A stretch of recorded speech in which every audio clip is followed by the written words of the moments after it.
Panic attacks are definitely not a disease. Panic attacks are a conditioning problem. Think of it this way. When you are walking through a neighborhood and a dog chases or bites you, you automatically feel fear every time you approach that neighborhood or remember the incident. Similarly, when you receive sudden news of death or separation on the phone, your heart races, you feel tightness in your chest, and you experience fear and anxiety when the phone rings afterward. All of these are conditioning, not illnesses. Or think of someone who has experienced an earthquake. What do? When they hear a sudden loud noise that reminds them of the earthquake, they flinch. They begin to react in the same way they did during the earthquake. Why? Because earthquakes are usually accompanied by sudden loud noises. The brain establishes a connection between the sound and the earthquake. This is a psychological, virtual, associative connection. Thus, a conditioned response is formed between the sound and the earthquake. Therefore, when a sudden loud noise is heard, the brain reacts as if an earthquake is happening.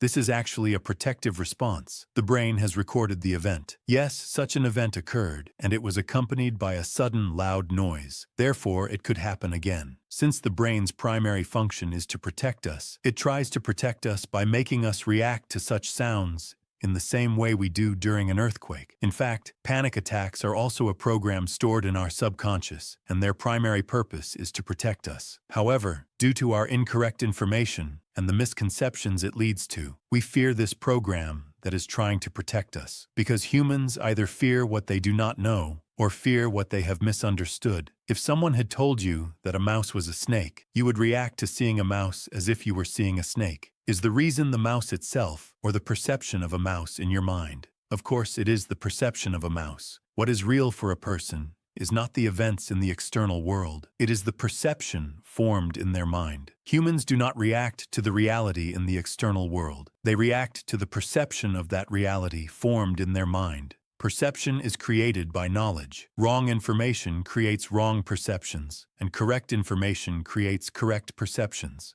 Therefore, if you want to stop reacting to a mouse as if it were a snake, what you need to do is not kill the mouse, but correct the incorrect perception of mice in your mind. And for that, what is needed is correct information.